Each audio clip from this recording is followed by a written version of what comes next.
I'm Jessica, 26 years old, and I never imagined I'd become the scapegoat of our family reunion in the mountains of Colorado. What was supposed to be a perfect week celebrating my grandmother's 75th birthday turned into a nightmare where I was labeled the controlling villain simply because I prioritized my grandmother's safety over my sister's entertainment plans. The accusatory words, "You destroyed everything we worked for," still haunt me, especially coming from my sister Ashley, who seemed incapable of seeing beyond her own Instagram-worthy vacation fantasies. Family dynamics can either lift you up or tear you down. If you're reading this, drop a comment letting me know what country you're from. Hit that like button and subscribe to hear more stories about family conflicts and finding your voice. Growing up in our upper-middle-class household in Denver, the roles in our family were clearly defined from an early age. Ashley, now 30, was always the golden child. With her striking looks, outgoing personality, and natural ability to charm everyone around her, my parents, Linda and Michael, were completely enchanted by her presence. I don't resent them for it. Ashley has this magnetic quality that draws people in like moths to a flame. She's the type of person who gets upgraded to first class by flirting with gate agents and receives free drinks from bartenders who fall for her smile. My father especially was wrapped around her finger, always bragging about her achievements and funding her latest adventures without question. I, on the other hand, was the practical one. While Ashley was busy being homecoming queen and starring in school plays, I was helping grandmother with her weekly grocery shopping, making sure her medications were organized, and maintaining a solid 3.9 GPA that barely registered on anyone's radar. It wasn't that my parents didn't love me.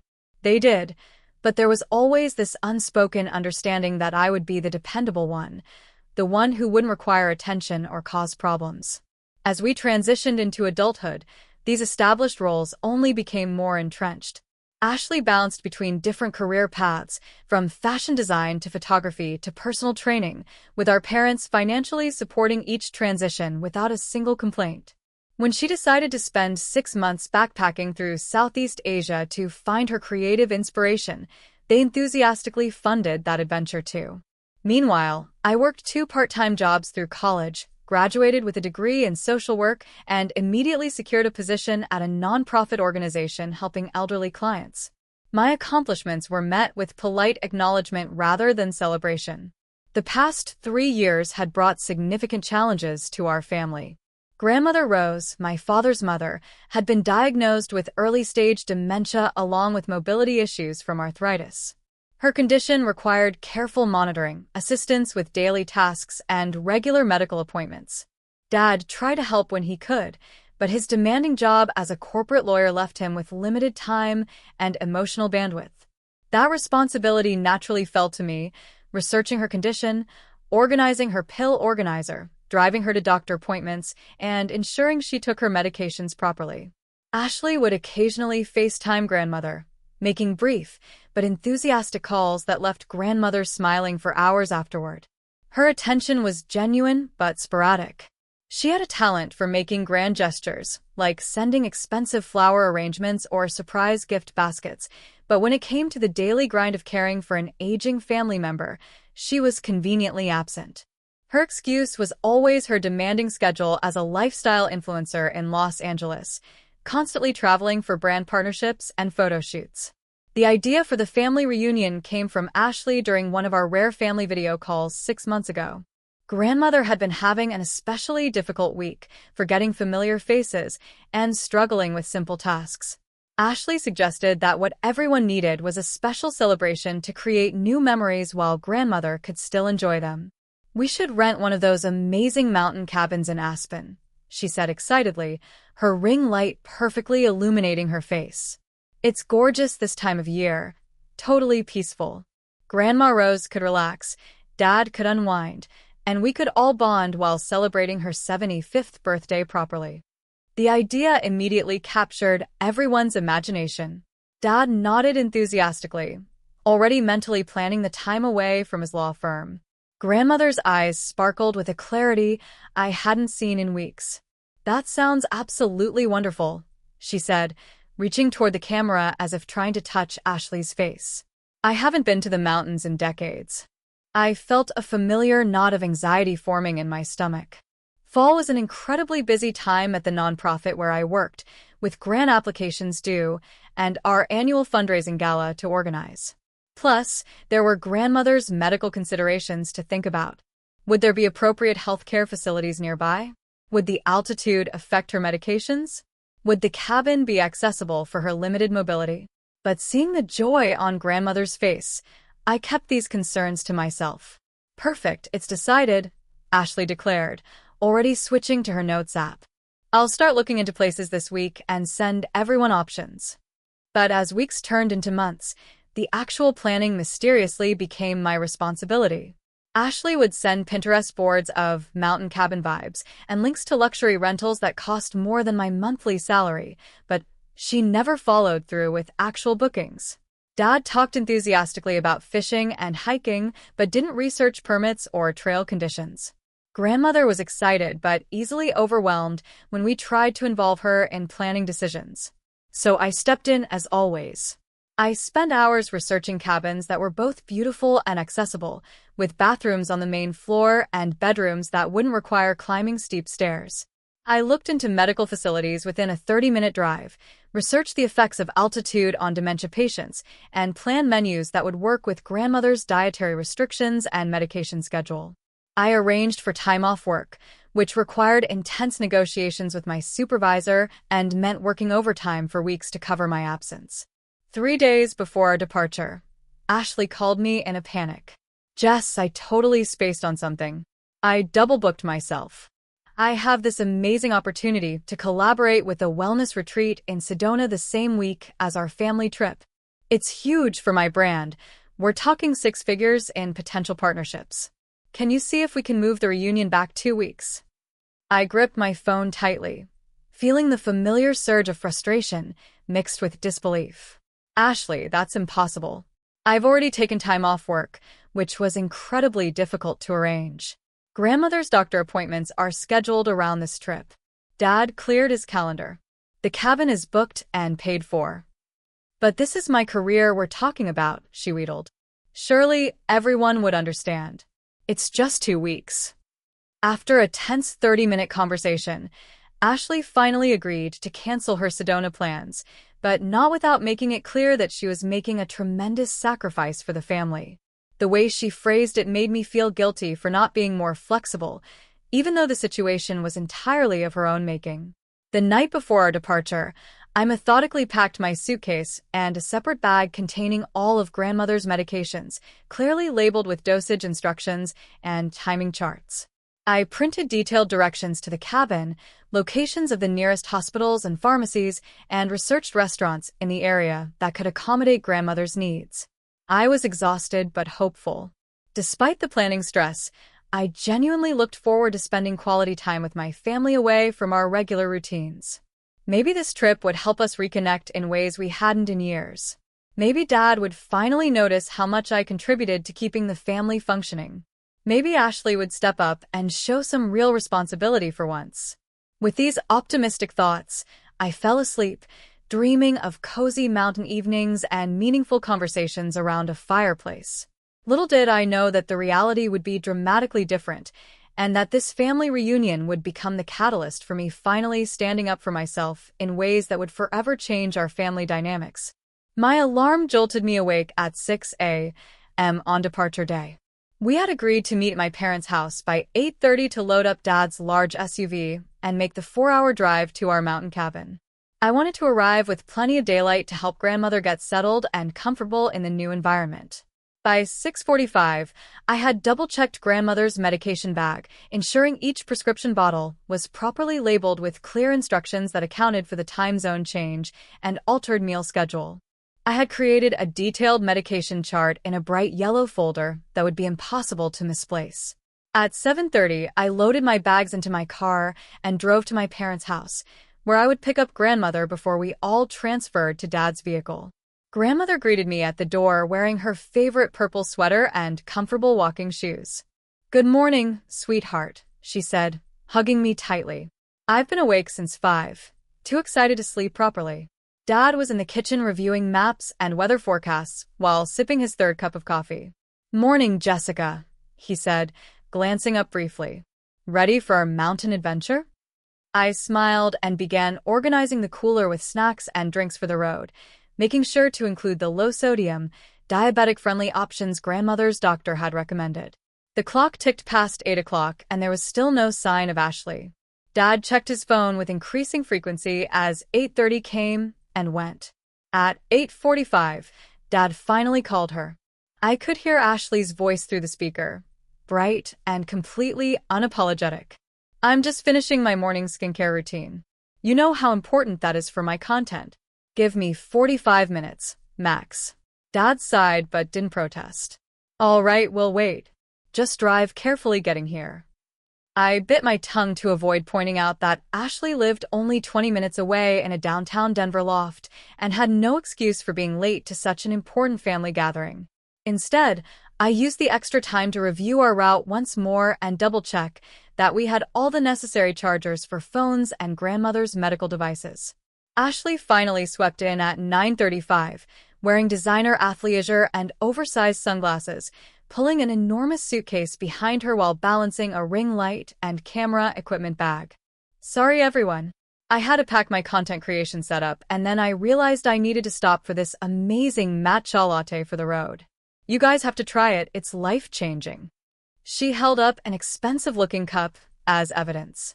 Dad immediately began loading her excessive luggage into the SUV while I had to completely reorganize the carefully arranged medical supplies and emergency equipment to make room. Grandmother just smiled indulgently, thrilled that we were all finally together. By 10:15, we were finally on the road, nearly 2 hours behind schedule. Ashley immediately claimed the front passenger seat. I get carsick in the back, leaving me squeezed in the rear between grandmother and Ashley's overflow bags. I didn't mind the arrangement, as it allowed me to keep a close eye on grandmother during the long drive. The drive west toward the mountains was spectacular as Denver's urban sprawl gave way to rolling hills and then dramatic peaks. Dad played classic rock from the 70s, and Ashley provided running commentary about various landmarks, frequently asking Dad to stop so she could take photos for her social media. I watched grandmother gaze out the window with wonder, pointing out cloud formations and wildlife. Around noon, we stopped at a charming mountain town for lunch. The restaurant had rustic log cabin decor and a menu featuring local specialties.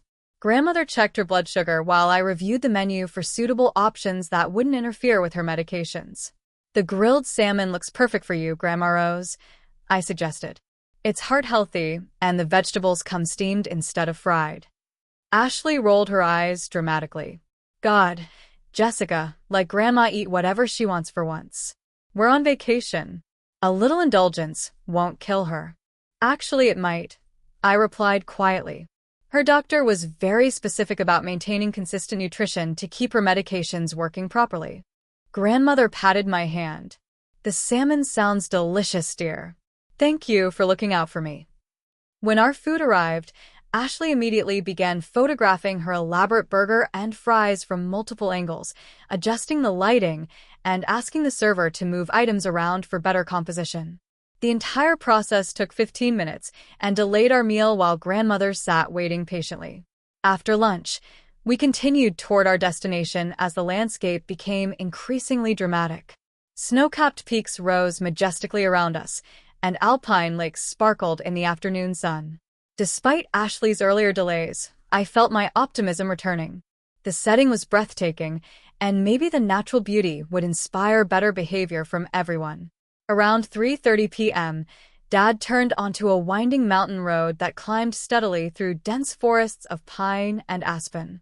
After several miles of increasingly remote terrain, we rounded a curve and caught our first glimpse of our home for the week. The cabin exceeded even my carefully researched expectations. Perched on a hillside overlooking a pristine mountain valley, the large log structure featured expansive windows, multiple decks, and a hot tub with panoramic views. Tall evergreens surrounded the property, providing privacy while framing spectacular mountain vistas. "Oh my goodness," grandmother breathed, her hand pressed to her heart. "It's like something from a fairy tale."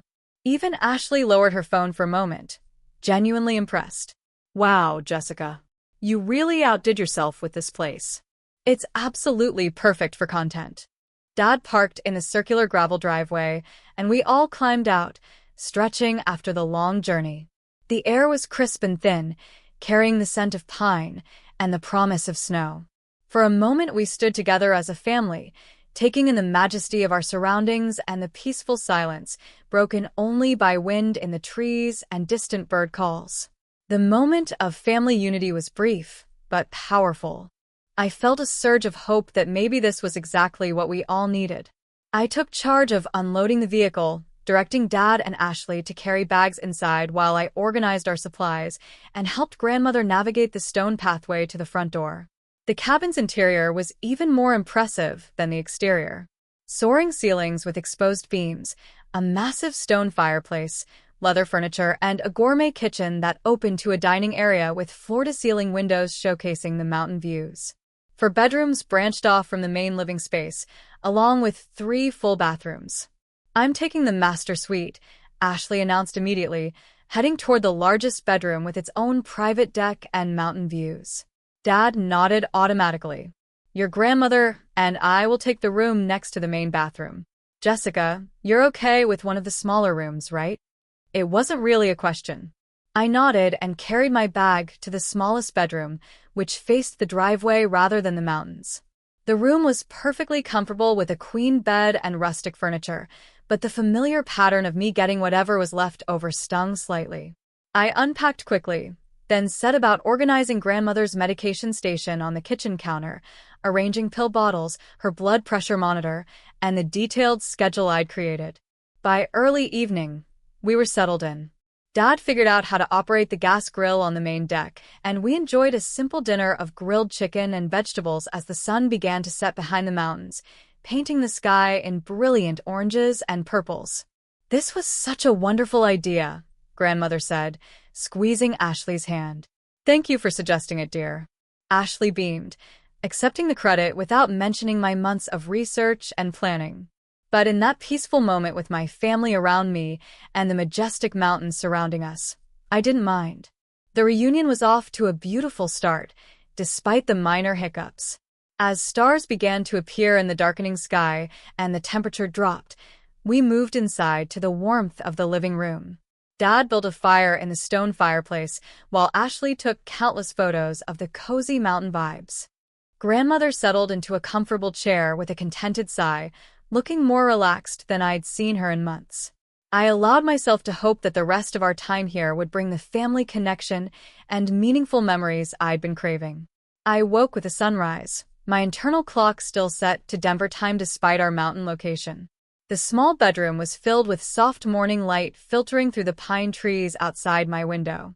For a moment, I lay still, listening to the unfamiliar sounds of the mountains, the gentle creaking of the log cabin settling, distant bird songs, and the whisper of wind through the evergreens. By 7 a.m., I was in the kitchen, coffee brewing and breakfast preparations underway. I'd planned to make Grandmother's favorite blueberry pancakes, using a recipe modified to work with her dietary restrictions. The cabin's kitchen was beautifully equipped, and I'd brought specialty ingredients to ensure Grandmother could enjoy the same foods as everyone else. Grandmother joined me around 7:30, looking rested and moving with more energy than I'd seen in weeks. "Something smells heavenly," she said, accepting the mug of coffee I handed her. "You didn't have to go to all this trouble, sweetheart." "It's no trouble at all," I replied honestly. There was something deeply satisfying about cooking in this beautiful space with the mountain views visible through the windows. "Did you sleep well?" "Like a baby," she admitted. "Something about the mountain air. I haven't felt this refreshed in months." Dad appeared shortly after, dressed in hiking clothes and eager to explore the trail system we'd researched. He kissed Grandmother on the cheek and poured himself coffee. "Those pancakes smell incredible, Jessica. Are we eating together before the morning hike?" I nodded. I thought we could all have breakfast at 8 and leave for the nature walk by 9:30. I found a gentle trail that loops around a mountain lake. Should take about 2 hours with plenty of photo opportunities for Ashley. "Sounds perfect," Dad agreed. I noticed the cabin has fishing equipment stored in the mudroom. Thought I might try the lake after our hike. We had discussed the day's plans over dinner the previous evening, agreeing to meet for breakfast at 8 o'clock and leave for our family hike by 9:30. The trail I'd selected was rated as easy, suitable for grandmother's mobility limitations, and featured beautiful scenery that would satisfy Ashley's content creation needs. But as 8:30 approached, Ashley still hadn't appeared. Grandmother set aside a plate of pancakes while Dad checked his watch with growing impatience. "Should I go wake her?" I asked finally. Dad shook his head. "Let her sleep. She works hard maintaining her online presence and probably needs the rest." I bit back a response about how we all worked hard. Instead, I began cleaning up the kitchen, wrapping Ashley's portion for later reheating. At 9:15, with still no sign of Ashley, Dad began showing signs of real frustration. "Maybe we should just head out," he suggested. "She can catch up with us if she decides to join." Grandmother looked conflicted. "But she'll be disappointed to miss the hike." "Let's wait just a little longer," I compromised, though I could see the morning's coolness already giving way to what would become oppressive heat later in the day. We spent the time preparing for the hike, filling water bottles, applying sunscreen, and gathering the trail map, first aid kit, and emergency supplies I'd researched. By the time we were ready, it was nearly 10 o'clock and the mountain sun was becoming uncomfortably warm. Just as we were about to leave without her, Ashley finally emerged from the master bedroom, yawning and stretching in silk pajamas. "Morning, everyone," she said casually as if we hadn't been waiting for over an hour. "We were about to leave for the hike," I said, trying to keep my tone neutral. Ashley blinked in confusion. "Oh right, the nature walk thing. Sorry, I completely forgot. My sleep schedule is still totally off from that brand event last week. Give me 30 minutes to get ready and take some content of my morning routine." 30 minutes stretched to 50 as Ashley showered, styled her hair, applied full makeup, and changed outfits twice to find the perfect, hiking but make it fashion look. By the time she finally joined us, it was nearly 11 o'clock and the temperature had risen significantly. "We'll need to take the shorter trail," I said, studying the map. "It's getting too hot for the full loop, especially for Grandma Rose." Ashley frowned, checking her reflection in her phone camera. "But I really wanted to get content at that scenic overlook point you mentioned. It would be perfect for my wellness brand collaboration." "We can try again tomorrow if we start on time," I suggested diplomatically. The abbreviated hike was still beautiful, winding through fragrant pine forests and occasionally opening to stunning mountain vistas. Grandmother moved slowly but steadily, and I stayed close to her, watching for any signs of fatigue or distress. Dad walked ahead with Ashley, who stopped frequently to take photos and videos, turning every scenic spot into an impromptu photo shoot. About halfway through the hike, I noticed Grandmother's pace slowing further, her breathing becoming more labored. "Let's take a break," I suggested, guiding her to a fallen log that provided a natural bench. She sank down gratefully. "Just need to catch my breath. It's been a while since I've done this much walking." I handed her a water bottle and discreetly checked her for other symptoms. Her face was flushed from exertion, but not alarmingly so. "How do you feel otherwise? Any dizziness or unusual fatigue?" "I'm fine, dear," she assured me, though I noticed she drank the water eagerly. "Just out of shape. Don't worry so much." Dad and Ashley had noticed our stop and doubled back. "Everything okay?" Dad asked, his brow furrowed with concern. "Just taking a short rest," Grandmother replied before I could speak. "Enjoying the beautiful scenery." Ashley immediately began taking photos of Grandmother on the log, directing her to look natural and smile toward the mountains, as if she were a hired model rather than a tired elderly woman. The rest of the hike continued at a slower pace, with more frequent breaks. By the time we returned to the cabin, it was past noon, and the day had grown genuinely hot. Grandmother went to lie down, insisting she was just tired from the exercise. I checked her blood pressure and blood sugar levels before she napped, finding them slightly elevated, but not dangerously so. Dad headed out to try fishing from the lake, and Ashley announced she was going to create content on the deck featuring the mountain views. I used the quiet time to prepare a light lunch for when grandmother woke up and to plan the next day's activities with more realistic timing expectations.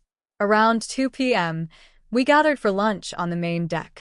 Grandmother looked refreshed after her nap, and the tension from the morning's delays seemed to have dissipated. Dad proudly showed photos of several trout he'd caught and released. "I thought we could try that farm-to-table restaurant in town for dinner tonight," I suggested. "The reviews are excellent, and they specialize in locally sourced ingredients that should work perfectly with Grandma's dietary needs." "Actually," Ashley interjected, not looking up from editing photos on her phone, "I met some people this morning while I was taking sunrise content on the deck. Local photographers who know all the best hidden spots around here. They recommended this amazing place called Mountain View Tavern, supposed to have the most authentic local cuisine and incredible atmosphere for photos." "Did you check if they accommodate dietary restrictions?" I asked. Ashley waved dismissively. "Not everything has to revolve around special diets, Jessica. I'm sure they have salads or something. Besides, it's about the experience, not just the food." Dad predictably sided with Ashley. "Mountain View Tavern sounds great. It's good to get recommendations from locals who know the area." I let it go, making a mental note to research the restaurant's menu online before we left. Grandmother caught my eye and gave a small shrug that seemed to say, "Pick your battles." After lunch, Ashley disappeared into the master bedroom to edit content and respond to social media comments, emerging an hour later in a completely new outfit with fresh makeup. "By the way," she announced casually, "I might not join you all tomorrow for the scenic railway tour." The railway tour was something grandmother had specifically requested after I'd shown her photos of the vintage train that wound through mountain passes, offering spectacular views. It was one of the few activities that would require minimal physical exertion while still providing an exciting experience. "But we planned this together," grandmother said, disappointment clear in her voice. "I was so looking forward to all of us experiencing it together." "I know, Grandma. But these photographer friends want to take me to some exclusive locations that aren't accessible to tourists. It's a once-in-a-lifetime opportunity for my portfolio." Ashley's tone was wheedling, the same one she'd used successfully throughout childhood to get her way. "I suppose I understand," grandmother conceded reluctantly. "Just be careful with people you've just met, honey." I couldn't remain silent any longer. "Ashley, we came here for a family reunion. We've only been here one day, and you're already making separate plans with strangers." "Don't be so controlling, Jessica," Ashley snapped. "Just because you have no social life outside of work doesn't mean I have to be glued to the family 24/7. "That's enough," Dad intervened, but his tone was milder than it would have been if I had spoken to Ashley that way. "Ashley can spend one day pursuing her photography interests. We'll still have plenty of family time." The exchange left a familiar bitter taste in my mouth. As we prepared to leave for dinner, I caught Ashley texting rapidly, already mentally checked out of family time before we'd barely begun our reunion. Mountain View Tavern turned out to be a touristy establishment with long wait times, overpriced food, and a limited menu that barely accommodated grandmother's dietary needs. She eventually settled for a plain grilled chicken breast that arrived dry and underseasoned. Ashley dominated the dinner conversation with stories about her latest brand partnerships and follower count, barely asking questions about anyone else's life. Dad encouraged her, laughing at her anecdotes and asking follow-up questions while grandmother smiled tiredly and picked at her food. I sat quietly observing the family dynamics I'd known all my life playing out in this new mountain setting. Ashley at the center of attention, Dad facilitating her spotlight, grandmother peacekeeping, and me on the periphery managing logistics, while my own needs remained invisible. Back at the cabin, Ashley announced she was going to take golden hour photos around the property. "Don't wait up," she called as she headed out with her camera equipment. "The lighting is perfect right now, and I need to capture content for tomorrow's posts." Dad turned on the television to catch the evening news, and grandmother settled beside him with a book. I retreated to my small bedroom, lying awake and listening to the unfamiliar night sounds of the mountains, wondering if I was the only one who felt the growing tension beneath our supposed family bonding time. The third morning of our mountain reunion dawned crisp and clear, perfect weather for our planned scenic railway adventure. I woke early again, checking the forecast on my phone, and reviewing the tour schedule. The vintage train departed at 11 a.m., giving us plenty of time for a leisurely breakfast and the 40-minute drive to the historic depot. I headed to the kitchen to start coffee and prepare what had become my morning routine of organizing grandmother's medications and checking her overall condition. As the coffee brewed, I began mixing batter for cinnamon roll pancakes, a special recipe I knew grandmother loved, and that would work with her dietary requirements. Grandmother and Dad emerged around 8 o'clock, drawn by the aroma of coffee and fresh cooking. Grandmother looked well-rested, her color good, and I discreetly watched as she took her morning medications and checked her blood sugar levels. "These pancakes are wonderful, Jessica," she said, selecting one from the warming plate. "You're spoiling us with all this special attention." Dad poured himself coffee and checked the weather one more time. "Perfect day for the train ride. What time do we need to leave?" "We should head out by 10:15 to be safe," I replied. "The depot is about 40 minutes away, and they recommend arriving 30 minutes early for boarding."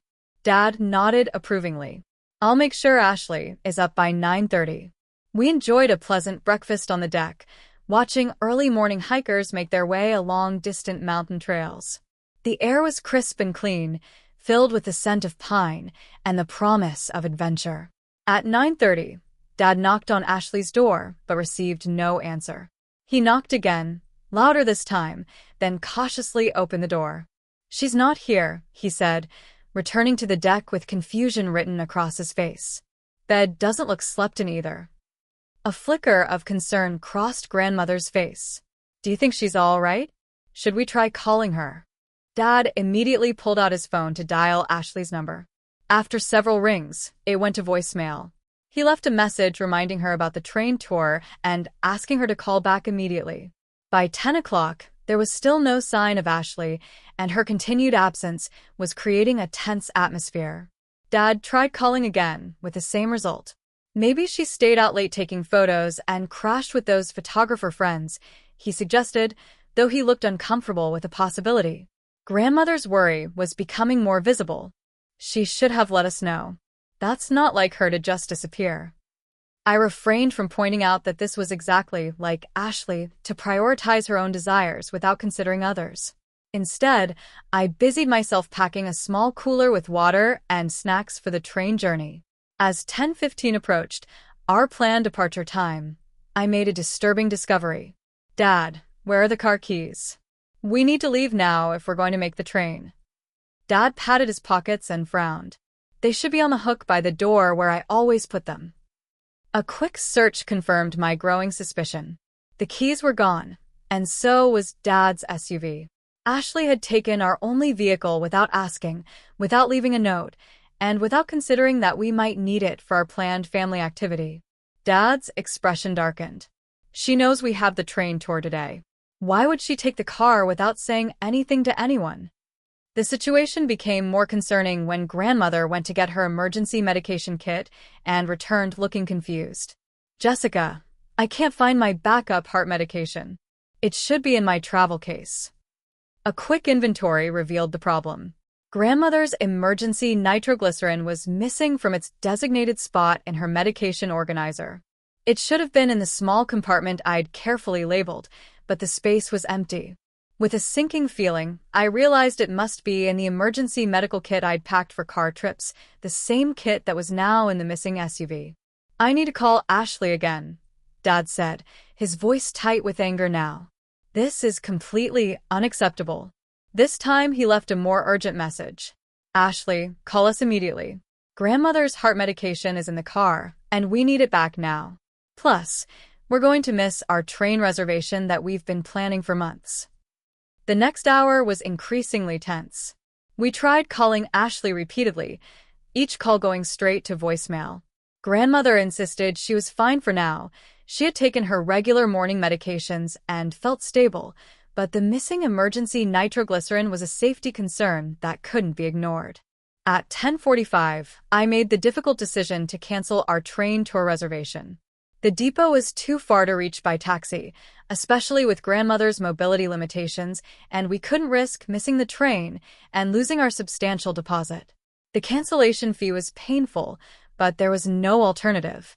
"I'm so sorry about the train, Grandma," I said, seeing her profound disappointment. "Maybe we can reschedule for later in the week." Grandmother patted my hand. "It's not your fault, dear. I'm more worried about Ashley. This kind of behavior isn't like her." Dad paced the deck, alternating between calling Ashley and staring down the mountain road as if he could make the SUV appear through sheer force of will. His mood shifted between worry and anger with each unanswered call. My primary concern was Grandmother's medication. While she wasn't in immediate danger, I didn't like having her emergency supplies inaccessible, especially at this altitude and distance from medical facilities. After some research on my phone, I discovered there was a small medical clinic in the nearest town about 5 miles away. "I'm going to arrange transportation to town," I announced. "We need to get backup heart medication, just to be safe." Dad looked ready to object, probably wanting to wait longer for Ashley, but Grandmother nodded firmly. "That's a good idea, Jessica. Better safe than sorry." I found a local taxi service that could pick us up and wait while we visited the clinic. The cost was more than I wanted to spend, but this was about Grandmother's safety. 25 minutes later, a weathered pickup truck arrived, driven by a friendly local man who introduced himself as Pete. "Need a ride to town, folks?" he called. "Heard you have a medical situation." I helped Grandmother into the truck while explaining our predicament to Pete. He was sympathetic and offered to wait at the clinic, then bring us back to the cabin. The drive to town was scenic despite the circumstances, with Pete pointing out local landmarks and sharing stories about the area's history. At the clinic, I explained our situation to the nurse practitioner. Grandmother had her medical information in her phone, which helped expedite the process. While they couldn't provide a full prescription replacement, they were able to give us enough emergency medication to last through our vacation. The cost was significant without our regular insurance coverage, but I paid without hesitation. Pete waited as promised and drove us back to the cabin. As we approached our driveway around 2:30 p.m., I felt a mixture of relief about securing the medication and mounting frustration about the circumstances that had made the trip necessary. We returned to find the SUV still missing, and no sign of Ashley. Grandmother was beginning to look tired from the unexpected outing, so I helped her to the couch for a rest while Dad resumed his anxious pacing and phone calls. Finally, at nearly 4 p.m., we heard the familiar sound of tires on gravel.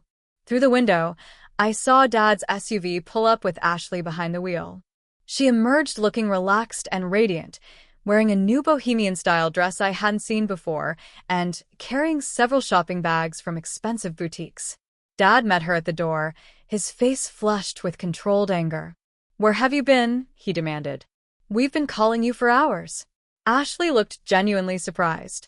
"My phone died, and I forgot to bring my car charger. Did you guys need something?" "Did we need something?" I interjected, unable to contain myself any longer. "We had a train tour scheduled for today, the one Grandma Rose has been excited about for months. You took our only vehicle without telling anyone, with Grandma's emergency heart medication in it." Ashley's expression shifted from surprise to defensive irritation. How was I supposed to know her medication was in the car? And I thought the train thing was tomorrow. "Even if it was tomorrow, you don't take our only transportation without asking," Dad said firmly.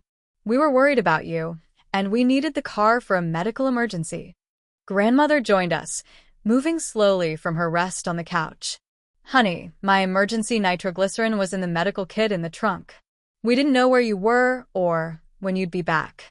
For a brief moment, Ashley looked genuinely contrite. "I'm sorry about the medication, Grandma. I really didn't know." Then her expression brightened as she held up her shopping bags. "But look what I found in town. This amazing local artisan market with handmade jewelry and clothes. I got you the most beautiful turquoise necklace, Grandma." The swift change of subject was classic Ashley: deflect, distract, and charm her way out of accountability. Usually it worked, especially with Dad and Grandmother. But this time, the issue was too serious to gloss over with gifts. "Ashley," I said firmly, "we had to hire a taxi to get to the medical clinic so we could get emergency medication. We lost our deposit on the train tour. This isn't about forgetting or your phone dying. It's about basic consideration for others, especially Grandma's health needs." You're overreacting as usual, Ashley snapped.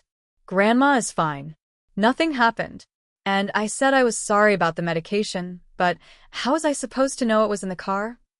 You should have asked before taking our only vehicle. I insisted, or left a note, or made sure your phone was charged. Any of those would have been the responsible thing to do. Dad stepped between us, his familiar mediator role kicking in automatically. All right, that's enough. What's done is done. Ashley, please be more thoughtful in the future. Jessica, let's move past this.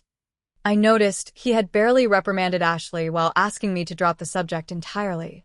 The familiar pattern stung, especially given the seriousness of the situation and the impact on grandmother.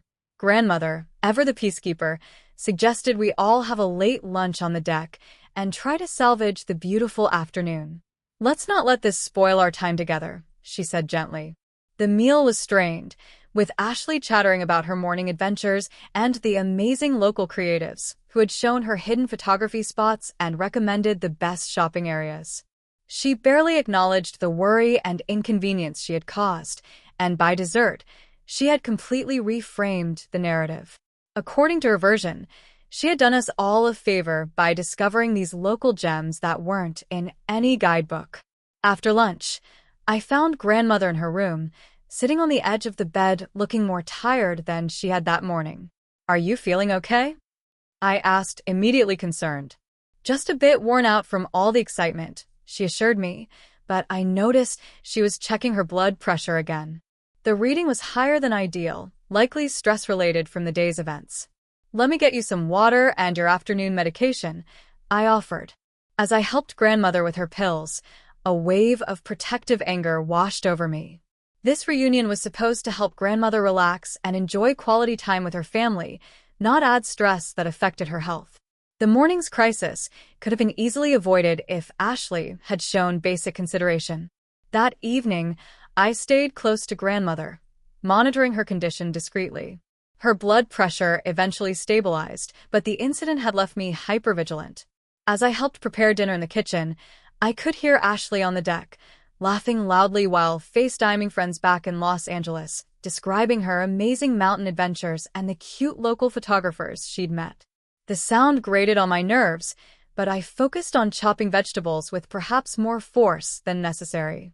Dad joined me in the kitchen as I was sautéing onions. Jessica, he began awkwardly, I know today didn't go as planned, but try not to be too hard on your sister. She's young and enjoying her vacation. She's 30, Dad, I replied quietly, keeping my voice low so it wouldn't carry to the deck. That's not young when it comes to basic responsibility and consideration for others, especially grandma's health. Dad sighed heavily.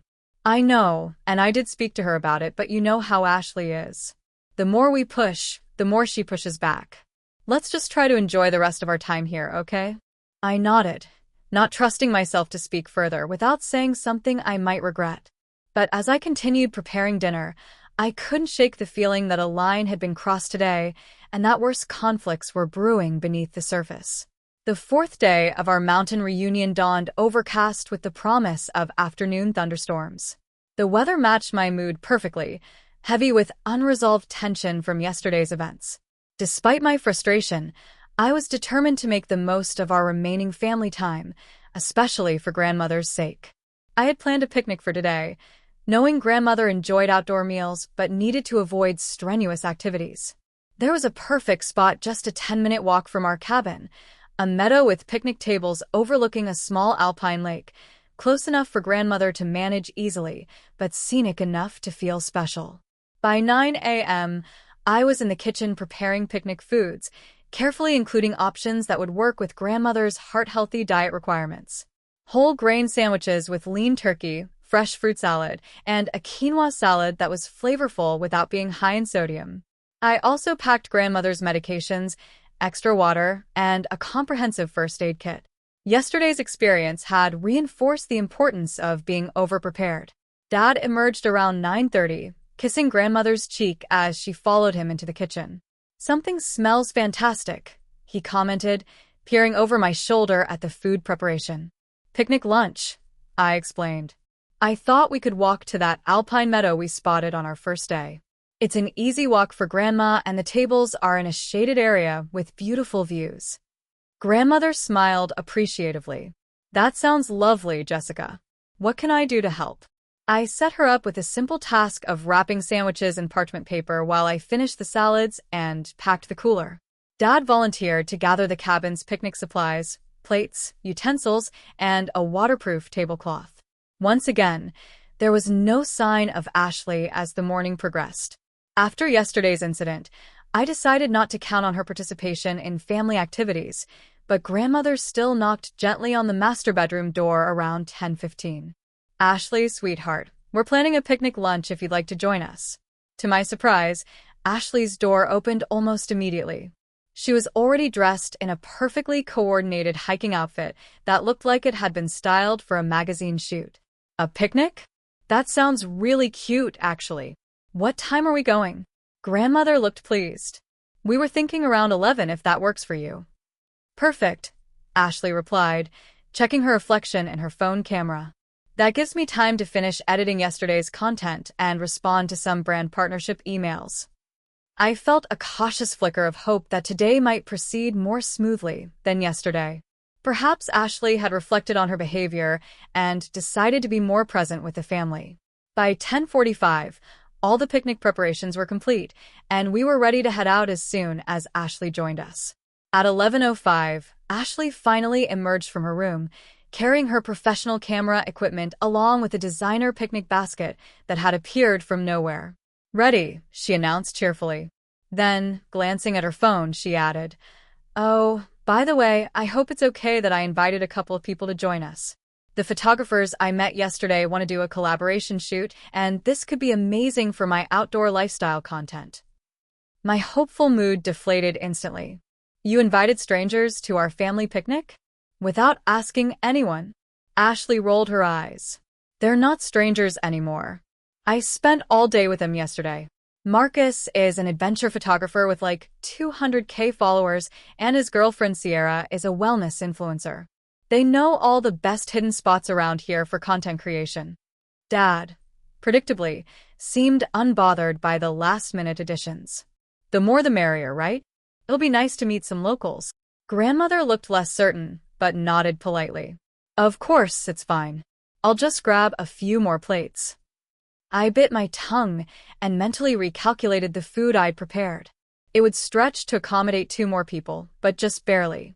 More concerning was that Ashley had once again made a unilateral decision affecting all of us, without consultation or consideration. We set out for the picnic spot, me carrying the heavy cooler while Dad managed the basket and folding chairs. Grandmother walked slowly but steadily between us, and Ashley strolled alongside, chatting excitedly about the content opportunities the collaboration would provide. The meadow was as beautiful as I'd remembered, a grassy clearing surrounded by wildflowers, with sturdy wooden tables and a spectacular view of the Alpine Lake reflecting the surrounding peaks. I began setting up our spot, spreading the tablecloth and arranging the food, while Dad helped Grandmother get comfortable in one of the chairs we'd brought. They should be here any minute, Ashley said, checking her phone.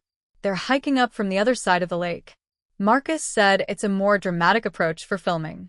Sure enough, within minutes, we could see 2 figures making their way around the lake shore. Marcus was tall and lean with an expensive camera setup, while Sierra was petite with perfectly styled hair that somehow looked effortless despite the mountain setting. They waved enthusiastically when they spotted Ashley. Introductions were made quickly. Marcus had the confident air of someone accustomed to being the center of attention, while Sierra spoke in the breathless, enthusiastic tone common among lifestyle influencers. "This spot is absolutely perfect," Sierra gushed. "The energy here is just incredible. I can already envision the content we're going to create." "So great to meet Ashley's family," Marcus said, immediately beginning to photograph our picnic setup. "She's told us so much about you all. This reunion is going to make amazing content for all our brands." Dad looked pleased to be included in what he clearly perceived as Ashley's successful social media world. Grandmother smiled politely as Sierra sat beside her, asking rapid-fire questions about the cabin and our family traditions. I busied myself setting out the food, trying to stretch the portions to accommodate our unexpected guests. As I worked, I overheard snippets of conversation. Marcus was describing his work as a freelance adventure photographer, while Sierra mentioned her wellness retreat business and affiliate marketing success. The picnic began pleasantly enough. The local perspective was actually interesting, and Marcus had some genuinely helpful suggestions about hiking trails and scenic viewpoints. Dad was soon deep in conversation with both of them about the area's history and outdoor recreation opportunities. But trouble began about 30 minutes into the meal when Marcus, who had been observing grandmother's careful food choices, asked bluntly, "Are you on some kind of restrictive diet? I noticed you're avoiding most of the food." Grandmother looked uncomfortable with the direct question from a stranger. "Just managing a heart condition," she said quietly. "Nothing too serious."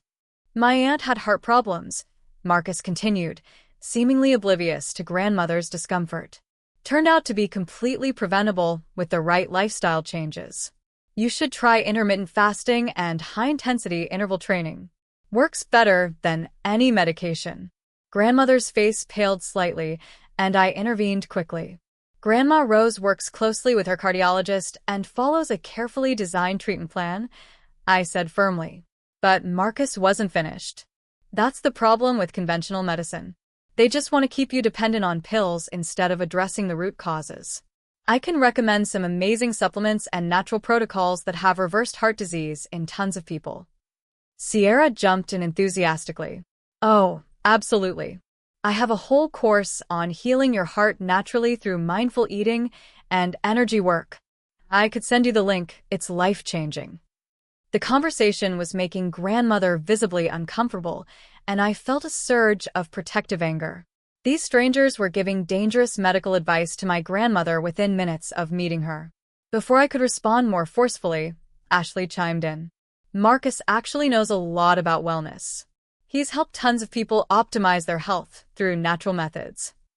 "That's very kind," grandmother replied diplomatically, "but I prefer to stick with my doctor's recommendations." Marcus shrugged dismissively. "Your choice, but just know that there are options beyond what mainstream medicine offers. The pharmaceutical industry doesn't want you to know about natural alternatives." The conversation shifted as Sierra produced what she called adaptogenic energy balls from her bag and began passing them around. Dad and Ashley accepted them eagerly, but I declined politely for both grandmother and myself, not knowing what herbs or supplements they might contain. As the afternoon progressed, the dynamic became increasingly uncomfortable.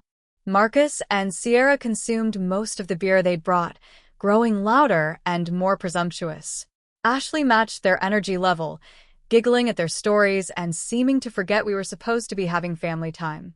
The situation deteriorated further when Marcus began using grandmother as an unwitting prop for his photography, directing her to look more natural and interact with the wildflowers as if she were a hired model rather than someone's elderly grandmother trying to enjoy a peaceful lunch. "That's enough photos," I said firmly when Marcus asked grandmother to stand by the lake for just one more shot. Ashley looked embarrassed. "Jessica, don't be rude. Marcus is doing us a favor by taking family photos." "I didn't ask for photos," I replied. "And Grandma Rose needs to rest." The final straw came when Sierra began openly promoting her wellness products, suggesting that grandmother could reverse aging and disease by purchasing her online courses and supplement recommendations. She even pulled out her phone to show grandmother testimonials from clients who had completely healed their hearts naturally. "I think we should head back to the cabin," I announced, standing up and beginning to clear our picnic supplies. "Grandma Rose looks tired." Ashley frowned. "We just got here. It's barely been 2 hours." "Your grandmother doesn't look great," Sierra commented with fake concern. "Maybe she should try some of my grounding techniques. I could lead a quick meditation session." The casual presumption that this stranger knew what was best for my grandmother was the breaking point. "Thank you, but no," I said firmly. "We're going back now." Grandmother looked relieved. "I am feeling a bit tired," she admitted quietly. Marcus and Sierra exchanged glances. "No worries," Marcus said with a shrug. "We can get some great shots of just the landscape anyway. Sierra and I will probably stay here for a while longer." Ashley looked torn between staying with her new friends and accompanying the family. Maybe I should stay and help with their shoot, she suggested. You guys can go ahead. Actually, Sierra said brightly, why don't you all come back to our place later? We're having a little gathering tonight with some other creatives from the area. It would be perfect for networking and collaboration. Ashley's eyes lit up immediately. That sounds amazing. What do you think, everyone? Alarm bells rang in my head. The last thing grandmother needed was to be dragged to a party with a bunch of strangers who would probably spend the evening pushing wellness scams and natural health misinformation. That's very kind, I said diplomatically. But we have other plans for tonight. No, we don't, Ashley contradicted. That sounds like a great opportunity to experience the local culture. Dad looked uncertain, glancing between grandmother's tired face and Ashley's excited expression. To my surprise, grandmother herself spoke up. I think I'd prefer a quiet evening at the cabin, she said gently but firmly. Perhaps you young people could go while your grandfather and I rest. Ashley's face flushed with frustration. This is exactly what I was afraid of, she said. Everything has to revolve around medical issues and limitations instead of actually enjoying our vacation. The comment was thoughtless and hurtful, especially directed at grandmother, who was doing her best to participate despite her health challenges. I felt my protective instincts surge. Grandma Rose is doing beautifully, I said firmly. She's been participating in everything we've planned, but she needs appropriate rest, not to be pressured into activities that could affect her health. Ashley stood up abruptly. Fine. I'll go by myself then. At least some of us know how to have fun and make new connections. The walk back to the cabin was tense and silent. Dad supported grandmother, who was moving more slowly than usual. I carried the picnic supplies, leaving Ashley to follow behind with her camera equipment, texting rapidly on her phone. Once back at the cabin, I immediately helped grandmother get settled and checked her vital signs. Her blood pressure was elevated again, clearly stress-related from the afternoon's social pressures and medical advice from strangers. I'm sorry about that, I said as I helped her with her afternoon medications. Those people were completely out of line. Grandmother patted my hand. Don't worry about me, dear. I just don't understand why anyone would think it's appropriate to give medical advice to someone they've just met. Around 6 p.m., as I was preparing a quiet dinner for the family, Ashley emerged from the master bedroom dressed for a night out. I'm meeting Marcus and Sierra at their party, she announced. Don't wait up. Ashley, Dad began, maybe tonight isn't the best night for that. Your grandmother had a stressful afternoon. Grandma will be fine, Ashley replied dismissively. She's just tired. Jessica can take care of her like she always does. The casual assumption that I would handle all caregiving responsibilities while Ashley pursued her social life was the final insult in a day full of them. Actually, I said, setting down the spoon I'd been using to stir soup, I think we need to talk about this pattern, Ashley. Ashley paused in applying lip gloss. What pattern? The pattern where you make commitments to the family, then abandon them the moment something more interesting comes along. The pattern where you invite strangers into our family time without asking. The pattern where you assume I'll handle all the actual work while you have fun. Ashley's expression hardened. Here we go again with Saint Jessica, the martyr who does everything for everyone and then guilt trips the rest of us about it. I don't want to be a martyr, I replied, surprised by my own calm tone. I want to have a sister who contributes to family gatherings instead of treating them like content opportunities and networking events. Dad stepped between us. Girls, please. We're on vacation. Can't we just enjoy our time together? How can we enjoy time together when Ashley isn't actually present? I asked. She's been more focused on her new photographer friends than on Grandma Rose's 75th birthday celebration. Ashley's face flushed red. That's not fair. I've been participating in everything. Have you? I challenged. You showed up late to every activity, missed the train tour entirely because you stole our car, invited strangers to our family picnic, and now you're leaving for a party instead of spending the evening with Grandma. I didn't steal anything, Ashley shot back.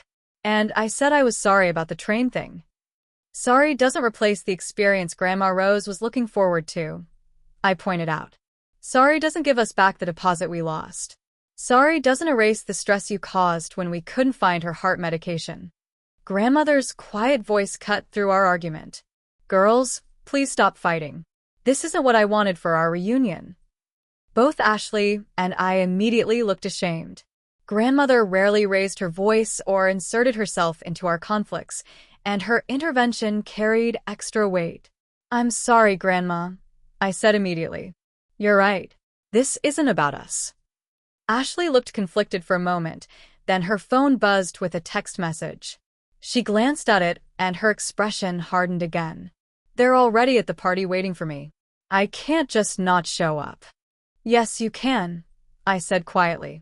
You can choose to prioritize your family over people you met yesterday. I don't want to, Ashley replied bluntly. I want to go have fun with people who don't constantly judge everything I do. With that, she grabbed her purse and headed for the door, leaving the three of us in stunned silence. Through the window, I watched her get into Dad's SUV and drive away, the taillights disappearing down the mountain road. Dad slumped into a chair, looking older than I'd ever seen him. I don't know what to do with her anymore, he admitted quietly. Grandmother reached over and took his hand. She's an adult, Michael. We can't force her to want to be here. But I was beginning to realize that the problem wasn't just Ashley's behavior. It was our family's response to it. We consistently enabled her selfishness by making excuses, cleaning up her messes, and adjusting our expectations to accommodate her whims. That night, as I helped Grandmother prepare for bed and organized her medications for the next day, I made a decision that would change everything. I couldn't continue to participate in family dynamics that prioritized Ashley's comfort over everyone else's well-being, especially Grandmother's. The time had come to set some boundaries, even if it meant being seen as the difficult one. The morning of our 5th day in the mountains arrived gray and drizzly, the weather reflecting the somber mood that had settled over our cabin after Ashley's dramatic exit the night before. Grandmother and Dad were having coffee at the kitchen table when I emerged from my room, their conversation stopping abruptly when I entered. Good morning, I said, pouring myself coffee and joining them. How are you feeling today, Grandma Rose? Better after a full night's rest, she replied with a gentle smile that didn't quite mask the sadness in her eyes. The strain of yesterday's conflicts was evident in the way she held her shoulders, slightly hunched as if protecting herself from further disappointment. Dad cleared his throat uncomfortably. I was thinking we could drive to that historic mining town today. The guidebook says they have tours of the old mine shafts and a museum about the area's gold rush history. I nodded, appreciating his attempt to salvage something positive from our remaining time together. That sounds perfect. The elevation is lower there, which will be easier on Grandma Rose, and the museum is supposed to have fascinating exhibits about frontier life. Our tentative planning was interrupted when Ashley finally emerged around 10 a.m., looking disheveled but defiant. She poured coffee and leaned against the counter rather than joining us at the table, creating a physical distance that matched the emotional gulf from the previous evening. Morning, she said flatly, avoiding eye contact. What's the plan for today? Dad explained the mining town idea, his tone carefully neutral. Ashley listened while scrolling through her phone, then said, Actually, I made other plans. Marcus and Sierra are taking me to this abandoned ghost town that's completely off the tourist trail. It's going to be amazing for content. The same people who had pushed medical misinformation on Grandmother and treated our family picnic like a business networking event were now being prioritized over our last few days together. Ashley, Grandmother began gently, we'd really like to spend some time together as a family today. We've barely had any uninterrupted time, just the four of us. We've been together plenty, Ashley countered. I'm allowed to have some fun on my vacation too, you know.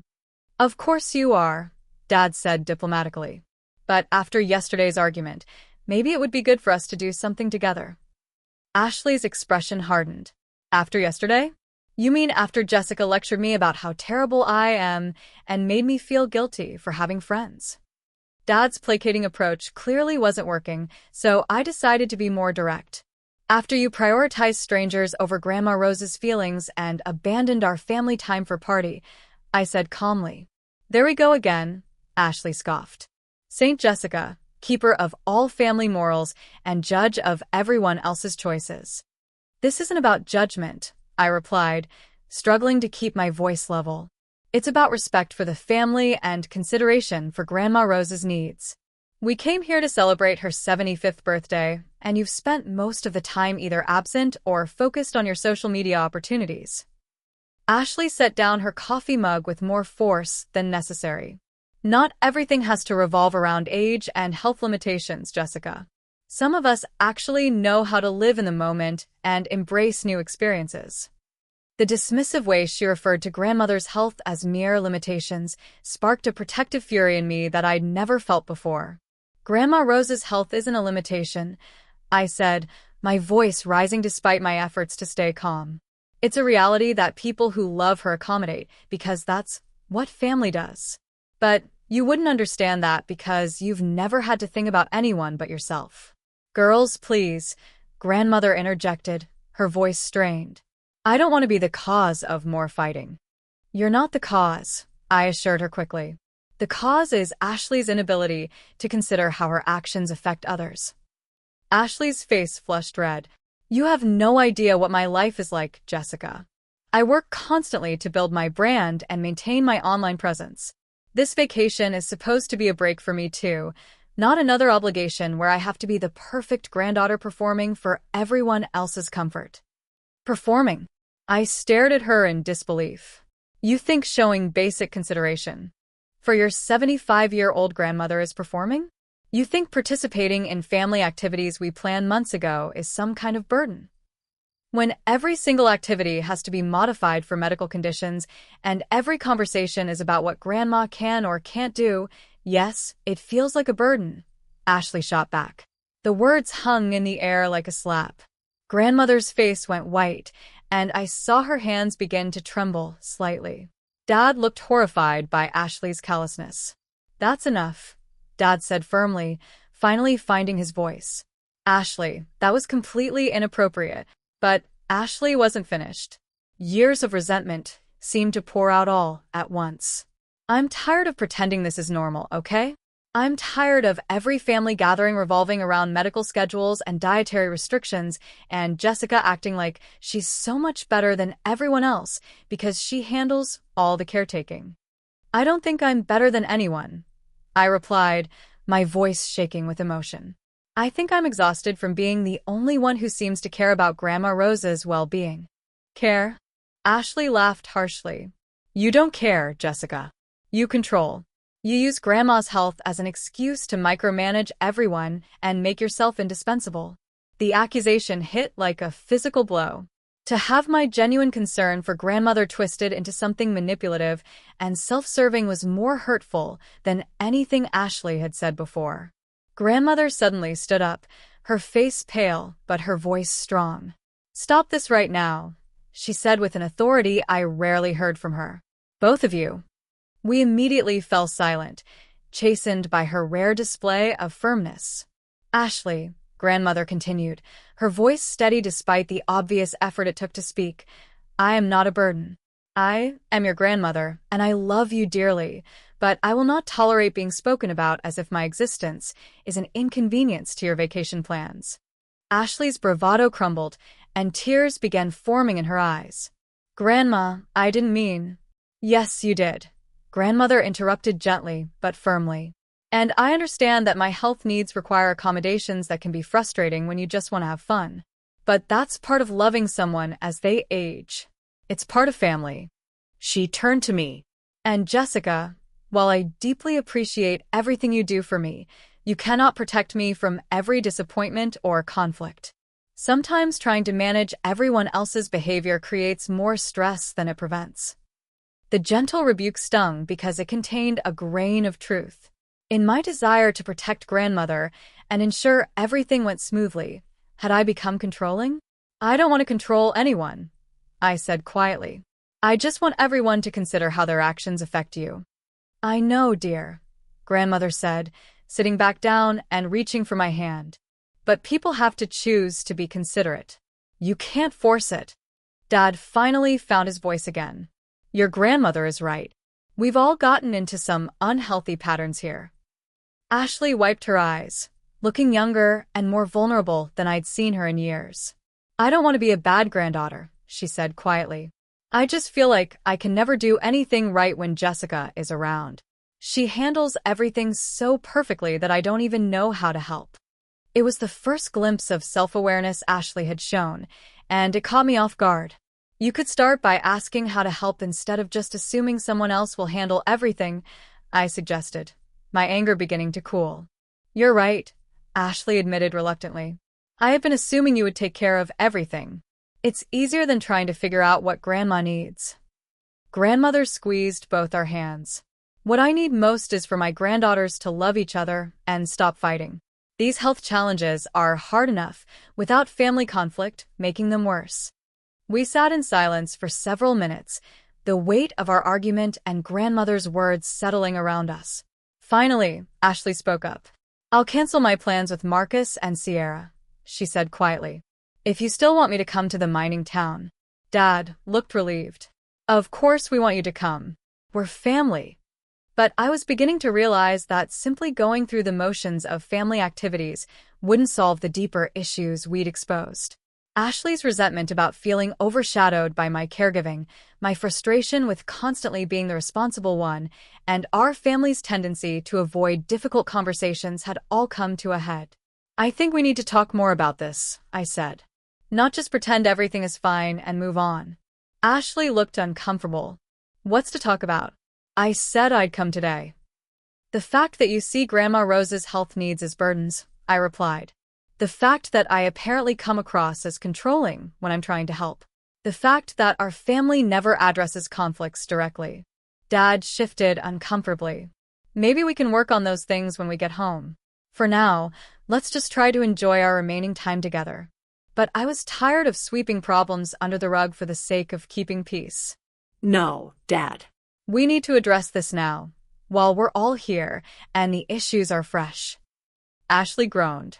Can't we just have one day without drama and analysis? The drama exists because we avoid the analysis, I pointed out. If we actually talked about these patterns instead of pretending they don't exist, maybe we could change them. Grandmother nodded slowly. Jessica is right. I've spent too many years keeping quiet about things that bothered me because I didn't want to cause conflict. But avoiding conflict doesn't make it go away. What followed was the most honest conversation our family had ever had. Ashley admitted feeling overshadowed by my competence and excluded from caregiving decisions. I acknowledged that my desire to control outcomes sometimes prevented others from learning how to help. Dad confessed that he'd been conflict avoidant to the point of enabling problematic behavior. Most importantly, Grandmother shared how isolated she sometimes felt when we discussed her health needs as if she weren't present, and how much it meant to her when we included her in decisions about her own care. The conversation was uncomfortable and sometimes painful, but it was also revelatory. For the first time, we were addressing the actual dynamics that had been causing problems instead of just reacting to their symptoms. By the time we finished talking, it was too late for the mining town trip, but none of us minded. We'd accomplished something more important than sightseeing. We'd begun the work of becoming a healthier family. Ashley did cancel her plans with Marcus and Sierra, texting them that she wanted to spend time with her family. That evening, we cooked dinner together, with Ashley actually helping instead of disappearing to create content. She asked Grandmother about her medications and doctor visits, showing genuine interest for the first time. It wasn't a complete transformation. Old patterns don't disappear overnight, and we all slipped back into familiar roles occasionally. But something fundamental had shifted. We'd acknowledged the problems instead of pretending they didn't exist. The final 2 days of our mountain reunion passed in a spirit of cautious but genuine reconciliation. Ashley made an effort to be present for family activities, though she still occasionally checked her phone and took photos. More significantly, she began asking how she could help with Grandmother's care instead of assuming I would handle everything. Dad stepped up in ways I hadn't expected, researching activities that would work for Grandmother and taking initiative with practical tasks. Most importantly, he stopped automatically deferring to Ashley's preferences and began considering everyone's needs equally. As for me, I discovered that sharing responsibility didn't mean losing control. when I allowed Ashley to help with grandmother.